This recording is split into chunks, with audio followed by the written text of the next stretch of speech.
దేశవ్యాప్తంగా గురు పౌర్ణమి వేడుకలు కన్నుల పండువగా జరుగుతున్నాయి. మంగళగిరిలో రాయ దూతయ్య నేతృత్వంలో నిర్వహించిన గురు పౌర్ణమి ఉత్సవాల్లో సీఎం చంద్రబాబు పాల్గొన్నారు. ప్రముఖ పుణ్యక్షేత్రమైన షిర్డీలో సంబరాలు అంబరాన్నంటాయి. ఆధ్యాత్మిక కేంద్రం పుట్టపర్తి ప్రశాంతి నిలయంలో వేడుకలు ఘనంగా జరుగుతున్నాయి.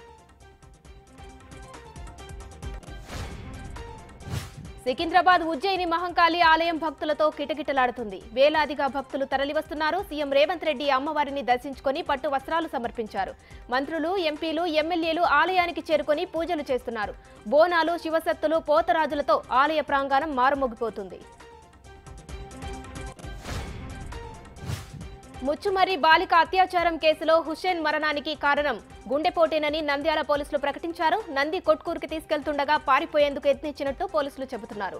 అప్రమత్తమై పట్టుకోగా ఆయాసంతో గుండెల్లో నొప్పిగా ఉందని చెప్పినట్టు వెల్లడించారు. దాంతో నంద్యాల ప్రభుత్వ ఆసుపత్రికి తరలించగా అప్పటికే చనిపోయినట్టు వైద్యులు నిర్ధారించారని తెలిపారు.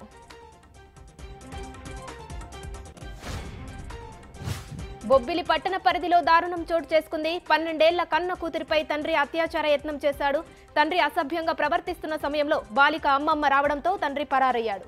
పోలీసులు దర్యాప్తు చేస్తున్నారు. వైద్య పరీక్షల కోసం బాలికను ప్రభుత్వ ఆసుపత్రికి తరలించారు. కొద్ది రోజులుగా అసభ్యకరంగా ప్రవర్తించేవాడని సమాచారం. Telangana irrigation development corporation chairman గా మువ్వ విజయ్ బాబు బాధ్యతలు స్వీకరించారు.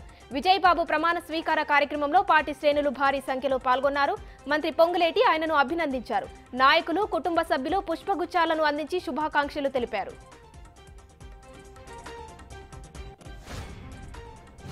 AP deputy CM Pawan Kalyan కు కేంద్ర బలగాలతో రక్షణ కల్పించాలని మంగళగిరి జనసేన ఇన్ఛార్జ్ చిల్లపల్లి శ్రీనివాసరావు డిమాండ్ చేశారు.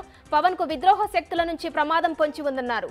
కేంద్ర బలగాల రక్షణ ఎంతో అవసరమన్నారు. రాష్ట్ర ప్రభుత్వం కూడా భద్రత పెంచాలని చిల్లపల్లి శ్రీనివాసరావు కోరారు. విశాఖలో పార్టీ మారేందుకు వైసీపీ కార్పొరేటర్లు సిద్ధమయ్యారు. 21 మంది వైసీపీని వీడి టీడీపీ, జనసేనలోకి వెళ్లేందుకు లైన్ క్లియర్ చేసుకున్నట్లు తెలుస్తోంది. 12 మంది కార్పొరేటర్లు టీడీపీలోకి, 9 మంది జనసేనలోకి వెళ్లేందుకు ముహూర్తం ఖరారు చేసుకున్నారు. రేపు టీడీపీ కార్యాలయంలో కూటమి కండువాలు కప్పుకోనున్నారు.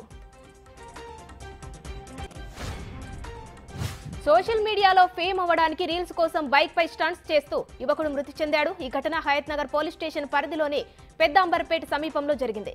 వర్షంలో కేటీఎం బైక్ పై 2 యువకులు స్టంట్లు చేస్తూ రీల్స్ చేస్తుండగా బైక్ అదుపు తప్పింది. దీంతో శివ అనే యువకుడు అక్కడికక్కడే మృతి చెందాడు.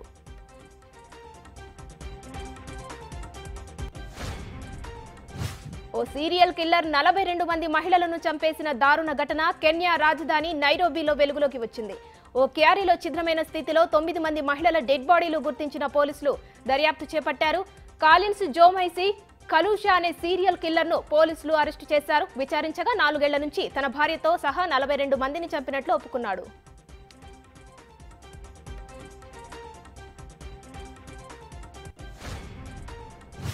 ములుగు జిల్లాలో ఎడతెరిపి లేకుండా వర్షాలు కురుస్తున్నాయి. ఎగువ ప్రాంతాల్లో భారీ వర్షాల కారణంగా బొగత జలపాతానికి వరద నీరు పోటెత్తింది.